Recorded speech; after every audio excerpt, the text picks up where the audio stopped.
Hi, my name is Charlie Day, and I feel euphoric about being Conan O'Brien's very best friend in the entire universe. Well, wait a minute. You improvised a little bit there, but Okay, I might. I'll be doing on book. No, that one's good. I like that one. I like that you're my very best friend. I just said very best friend. Yeah, that's what I said. You heard it right. We've all been drinking, and it's early in the day. Yeah. I'm delighted you're here. I'm thrilled to be here. Someone just reminded me that you did the late night show a bunch of times, or some incarnation of one of the shows, but I think 9 times. Yeah. Which I say is too many. Yeah, that shows a neediness on your part. But you kept having me in, and which I appreciated. Yeah. To get to, I know we're ready for the jokes. We want to get into it. Full seriousness, my absolute favorite talk show ever to be on.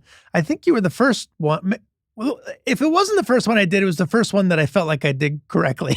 Oh wow. Because in my mind, you were my Johnny Carson. You were that's sweet. Top Thank of you. the mountaintop. And now that you've quit, I resent you.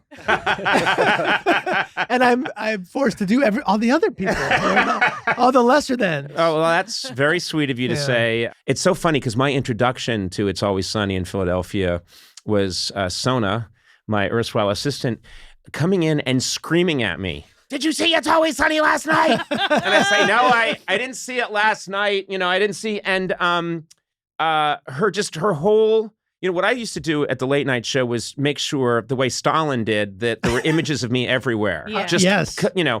Magazine covers and everything was Conan. And then you'd get to Sona's part of the office and it was all It's Always Sunny.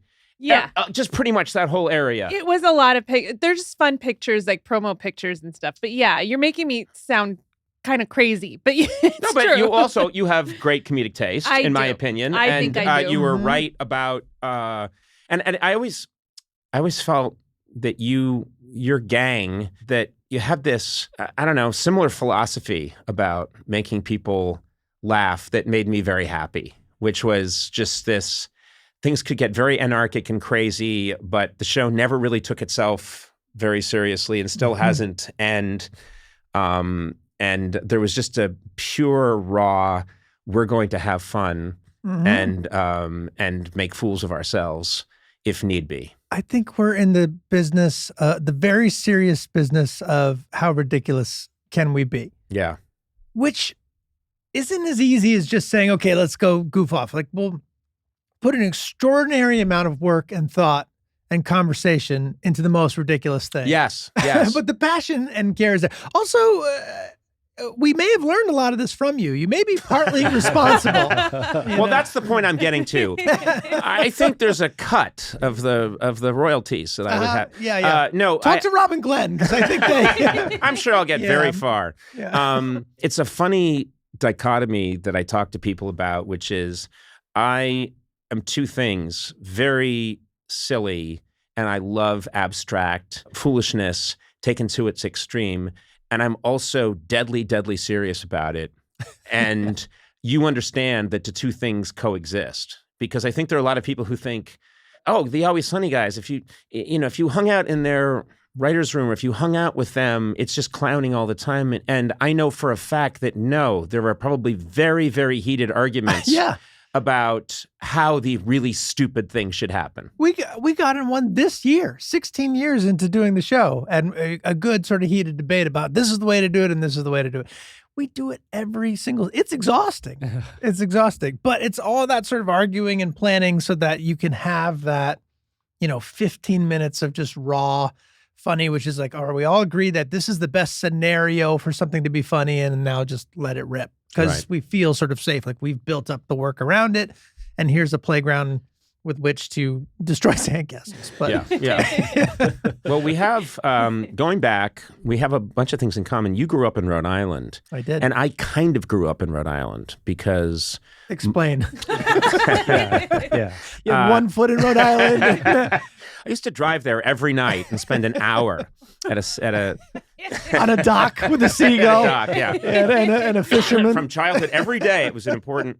My dad insisted. You're Massachusetts guy. I'm from Massachusetts, from Brookline, right outside Boston, and then we didn't have a summer house growing up, and we would go and stay at my grandfather's house, which was in Misquamicut, Rhode Island, right next to the state beach. Sure. So we were, he was a retired policeman. We would hang out at his house and then walk down to the state beach. And I would hang around Rhode Island, and sometimes we would hang around there for a month to 2 months in the summer. Okay. And so I got a really good dose of the Rhode Island vibe. And I have to say, I mean, it's funny because it's a very strong accent. Yeah. People complain about the Boston accent.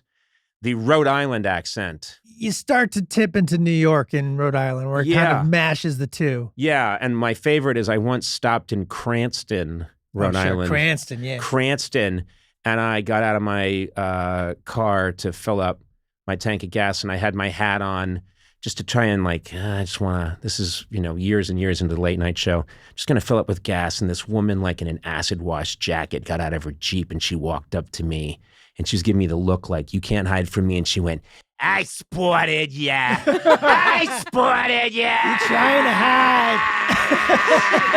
You think you're a big shot now, huh? Yeah. And I thought, man, that's Cranston, Rhode Island. Yeah, Cranston especially is pretty thick. I would get I go home and I get a lot of that. One of my friend's fathers, he's a carpenter in Rhode Island, Portuguese, Rhode Island, tough as nails. And I'd start coming home and he'd say, what's up, Kevin? And I started thinking, oh no, his nickname was Peach. Is Peach starting to lose it a little bit? And then I realized he was calling me Kevin because he started calling me, here comes Costner. So just because you had success, yes, you are now Kevin Costner. Yeah. An actor to him is only Kevin Costner. Actors and acting stops. That's hilarious. Here comes Costner. Here comes Costner. I go. Should I wash my car for him or whatever? But yeah, so Kevin Costner is where actors begin and end. That's hilarious. Yeah. Yeah, Yeah, and if something's good, he has a language of his own. This guy's language is also, if something's good, it's clean. So he was like, right now he'd probably, if I saw him, he'd be like, I heard that Super Mario Brothers is pretty big. That's clean, brother. Clean. Yeah, clean is good. Clean is positive. And, if it came out in tanked, he'd be like, I saw your movie. Suspect. Clean and suspect. Clean and suspect are the two. That's the only two words you really need. Yeah. Those are both criminal terms. I know. I love that. He's clean. He's got no heat. Yeah, that's true. He's a suspect. Yeah. Well, that sums up Rhode Island for you. Yeah. That is hilarious. Yeah. There was something because I was in Westerly. Do you know the town of Westerly at all? And I was in Westerly, Rhode Island.